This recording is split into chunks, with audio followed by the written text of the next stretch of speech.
Hey guys, this is Jason Coombs with Brickhouse Recovery TV. Today we're going to be talking about how to help an alcoholic parent. So the first thing you need to know is you got to understand where you have control and where you don't. A lot of times I'm sitting in front of clients who are trying to help their addicted parent come into the program and get treatment. And what I see more often than not are frustrated, angry children, usually adult children who are trying to help their older parents. And there's a blurry line between what they really do have influence over or control over and what they don't. And when that line is blurry, typically they're toppling over where they end and where their parent begins, and really creates resistance. And that's not going to help drive results. So it's vital to understand where you end and where your addicted parent begins. That way you can begin to influence and communicate in a way that's going to actually motivate internal change and desire to want to get sober rather than creating resistance. Okay, and the most vital component to this first point of where you have control and where you don't is understanding that you don't have control over your parent's sobriety. You might try and you might do everything you can to get your parent sober, but at the end of the day, they will either get sober or they won't, and you don't have control over that. The other possibility is you can't control if they drink themselves to death. And you can do intervention after intervention after intervention. You can force, you can use fear tactics, you can do all sorts of things. But if there's no internal motivation from the parent, then typically you're not going to get the results that you seek. So you got to learn where you have control and where you don't. Okay, the second step to surrender is learning how to make friends with the worst possible outcome, the worst possible scenario. A lot of times when I'm dealing with addicted people, they are so afraid of their loved one dying or their loved one never getting sober that they operate out of fear. What that tends to do is create a lot of shaming comments. It creates control. It creates an environment where it's toxic and codependent and unhealthy.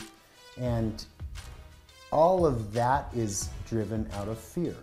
So the suggestion that I have for everybody, whether it's a child or a parent or a spouse, is that you've got to learn how to surrender the worst case scenario. So what is the worst case scenario for you? My guess is the worst case scenario of your alcoholic parent is that they never sober up and potentially die of liver failure. Maybe they die of cirrhosis. Maybe they just squander the rest of their life as a babbling alcoholic. And as sad as that is, I want to empower you to see that outcome, envision that outcome, and make friends with that outcome. Why? The fact is that until you make friends with that worst case scenario, you're going to always operate in fear. But the moment that you become friends with it, what you will find is that you'll begin to operate in a space of love. And it's vastly different communication, and you will no longer have to control everything, and you'll start to relax into the current of helping the right way. All right, the third step to surrender is the ability to let go of your attachment to your desired outcome. So your desired outcome is that your mother or your father gets sober.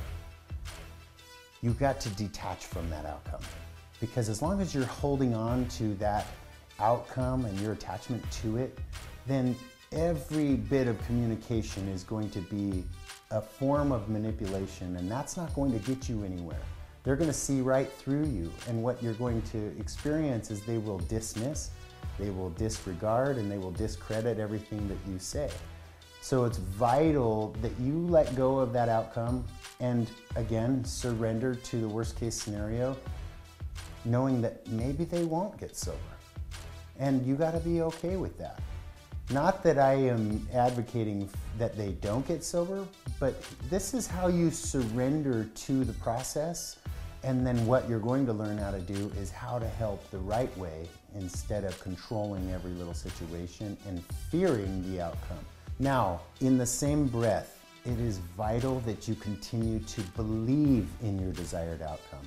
You need to hope for your desired outcome because it is possible. It's probable that your alcoholic parent, your addicted loved one, will get sober and will recover.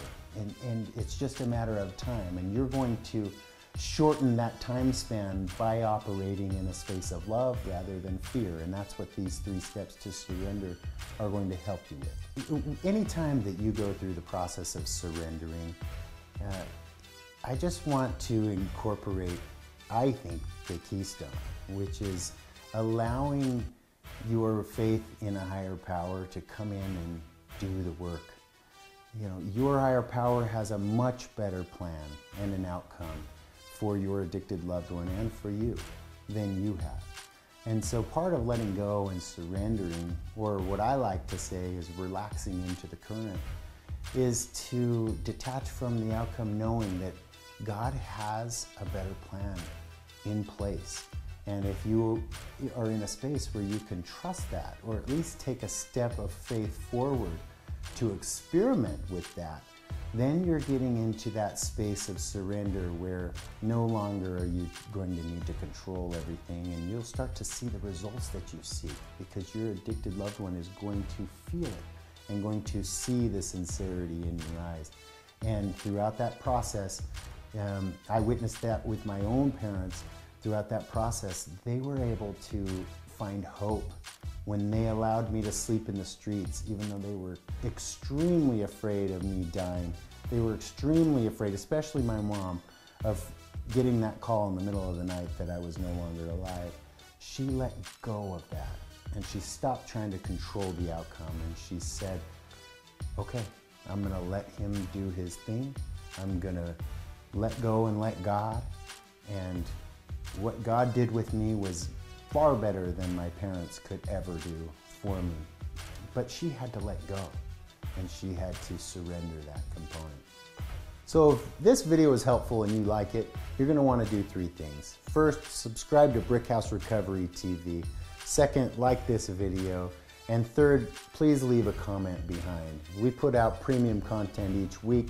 I promise you drastic results as you go through this process. So don't forget to leave behind a comment, and hopefully we can get to it. And if you're new to Brickhouse Recovery TV, don't forget to pick up your copy of the 7-Day Road to Recovery Challenge.